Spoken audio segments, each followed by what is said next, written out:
Friends, आज हम पढ़ने जा रहे हैं क्लास 10 के बोर्ड एग्जाम पेपर 2023 के क्वेश्चंस। तो हम तीसरे क्वेश्चन पे चलते हैं।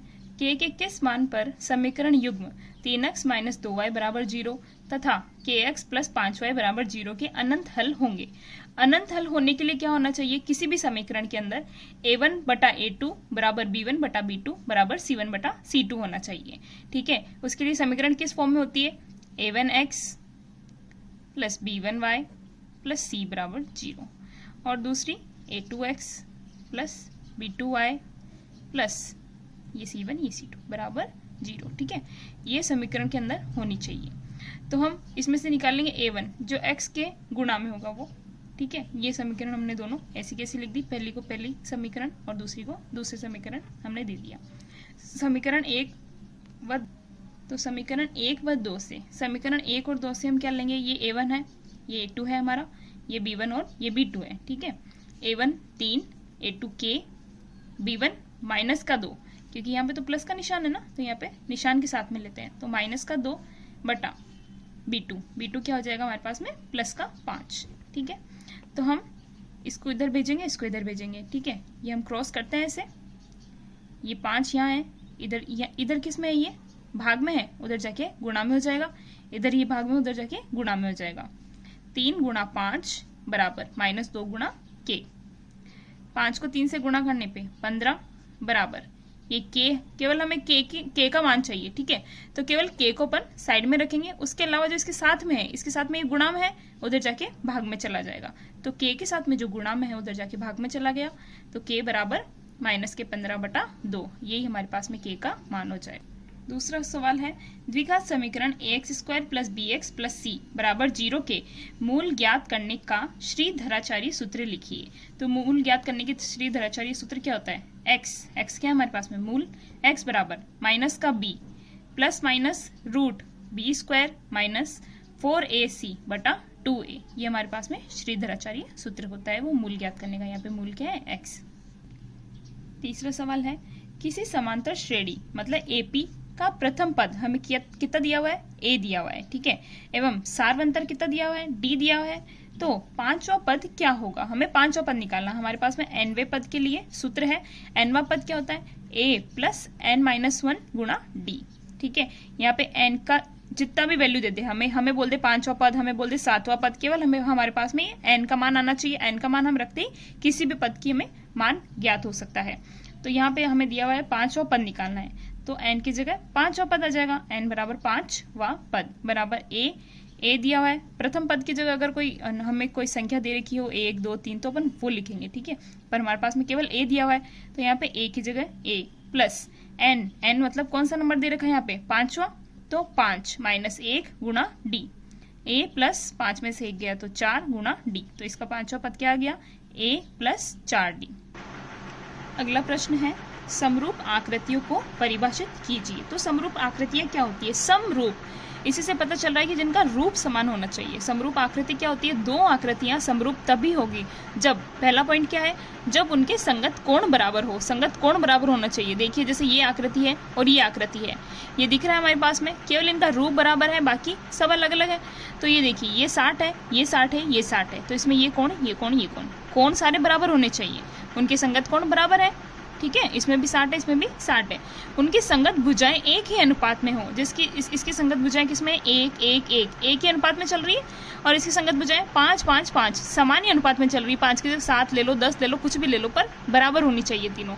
तो समरूप आकृति क्या होती है? जो केवल रूप में समान होती है। इनका मान अपन बदल सकते हैं यहाँ से। ठीक है, और कोण का मान दोनों में बराबर होना चाहिए। अगला प्रश्न है हमारे पास में, 2 tan 30 बटा 1 - tan की घात 2 30 डिग्री, इसका मान ज्ञात करना है। ठीक है, तो 2 tan 30 बटा 1 - tan² 30। ठीक है, इसकी हमें वैल्यू निकालनी है। तो tan 30 का मान हमें पता होता है, क्या होता है? 1/√3। ये tan 30 की वैल्यू होती है हमारे पास में। तो 2, ये 2 ऐसा कैसा रह गया यहाँ पे? इसके गुणा में है ये। tan 30 किसके अंदर है? गुणा के अंदर है। तो गुणा करके tan 30 का मान ये रहा 1/√3 बटा 1 माइनस, वापस tan 30 की वैल्यू रख देंगे, ये रही 1/√3। इसका स्क्वायर दे रखा है। ठीक है, इसका वर्ग दे रखा है ना, तो अपन वर्ग कर लेंगे यहाँ पे इसका।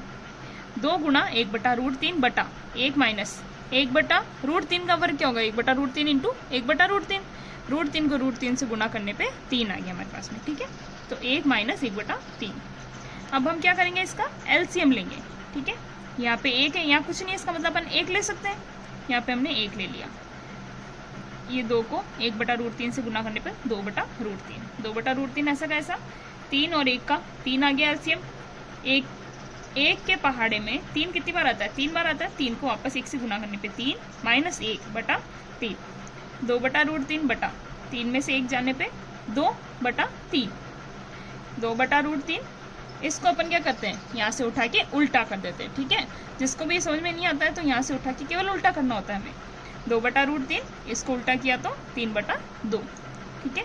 ये 2 से 2 हमारे पास में कट गया, क्या बचा 3/√3। 3 को अपन वापस कैसे लिख सकते हैं, √3 गुना √3।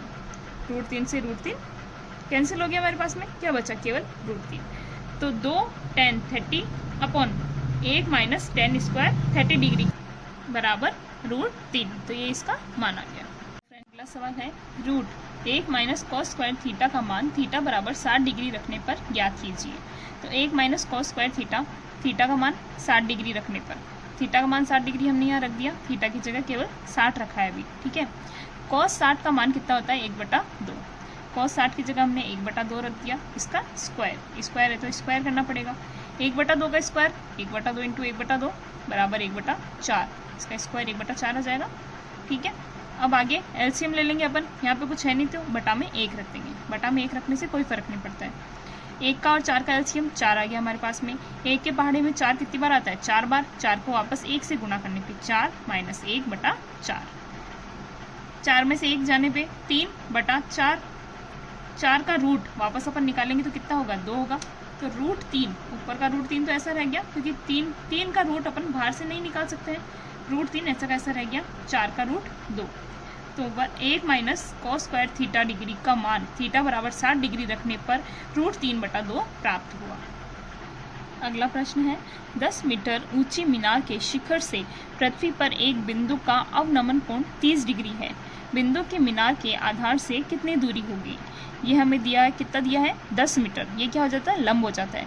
ये मीनार है जो खड़ी है तो ये लंब हो जाएगी। कितने मीटर की मीनार है, 10 मीटर ऊंची मीनार है तो ये 10 मीटर हो गई, ठीक है। आधार हमें कुछ भी नहीं दे रखा है, हमें क्या दे रखा है, बिंदु का अवनमन कोण। अवनमन कोण क्या होता है, ये यहाँ वाला जो शिखर से सीधा सीधा चल रही है, अवनमन कोण हो जाएगा यहाँ पे 30 डिग्री, ठीक है। और ये क्या है, एक बिंदु का अवनमन कोण 30 डिग्री है। बिंदु के मीनार के आधार से कितनी दूरी होगी, मतलब ये आधार से ये दूरी, यहाँ से ये दूरी हमें निकालनी है, ठीक है। मतलब इसका आधार हमें निकालना है। अगर ये 30 डिग्री है तो ये देखिए ये एकांतर कोण बन रहा है। एकांतर कोण होने पे ये भी 30 डिग्री हो जाएगा हमारे पास में, ठीक है। आगे हम क्या निकालेंगे, हमें अगर आधार चाहिए, ये देखिए ये वाला हमारे पास में सूत्र होता है, ये होता है साइन कॉस टेन, ठीक है। तो टेन के लिए टेन थीटा, इसके अंदर आ रहा है हमारे पास में लंब बटा आधार, आधार और लंब बस इसी में है। तो टेन थीटा बराबर लंब बटा आधार, ठीक है। टेन थीटा, थीटा की वैल्यू हमारे पास में ये रही 30 डिग्री, क्योंकि ये अवनमन कोण बना रहा है यहाँ से, और ये एकांतर कोण हो जाएगा। जेड बन रहा है उल्टा तो एकांतर कोण हो गया, 30 डिग्री है तो ये भी 30 डिग्री। टेन थीटा की जगह हमने क्या लिखा, 30 डिग्री बराबर लंब कितना है हमारे पास में ए बी, आधार कितना है ए सी। टेन 30 डिग्री का मान कितना होता है, 1/√3 बराबर ए बी का मान, ये रहा लंब का मान कितना दे रखा है 10 मीटर। 10 ए सी का मान हमें निकालना है, इसलिए ए सी ऐसा कैसा, ए सी उधर गया और ये √3 इधर आ गया। ए सी बराबर 10 गुना √3, तो 10√3 हो जाएगा। तो आधार हमारे पास में कितना आ गया, 10√3 मीटर। अगला प्रश्न है, एक ऊर्ध्वाधर छड़ की लंबाई तथा इसकी छाया की लंबाई का अनुपात 1:√3 हो तो सूर्य का उन्नयन कोण ज्ञात कीजिए। पहले अवनमन कोण था, अवनमन कोण कहाँ से होता है, ये शिखर था ऐसा, ठीक है। तो ये वाला होता है इसका अवनमन कोण, ये ऊपर वाला अवनमन कोण होता है। अब हमें क्या निकालना, उन्नयन कोण, ये वाला अंदर वाला कोण निकालना है, ये वाला, ठीक है। छड़ की लंबाई तथा छाया की लंबाई का अनुपात दे रखा है 1/√3, तो छड़ की लंबाई बटा छाया की लंबाई बराबर 1/√3। छड़ की लंबाई ए बी हो गई हमारे पास, छाया की लंबाई यहाँ से छाया गिरी है, छाया की लंबाई दे रखी है हमें BC, ठीक है। BC हो जाएगी छाया की लंबाई, क्योंकि यहाँ से ये छाया गिरी है तो इसकी लंबाई BC हो जाएगी, ठीक है। टेन थीटा बराबर लंब बटा आधार बराबर लंब कितना हो गया ए बी और आधार बी सी। ठीक है, अब ये 1 और √3 के अनुपात में दे रखा है तो इसको x का गुणांक मान लेंगे। ठीक है, तो छड़ की लंबाई कितनी हो जाएगी 1x और इसकी छाया की जो लंबाई है वो √3x, x के गुणांक में ले लिया हमें दोनों में। टेन थीटा बराबर x बटा √3x, x हमने काट दिया, 1 बटा √3 आ गया। टेन थीटा की ये जो टेन थीटा है इसका मान 1 बटा √3 थीटा के कौन से गुणांक पे होता है, वो 30 डिग्री पे होता है। ठीक है, टेन 30 डिग्री का मान कितना होता है 1 बटा √3, इसलिए हमने 1 बटा √3 यहाँ लिख दिया। तो थीटा का मान कितना आ गया 30 डिग्री। ठीक है।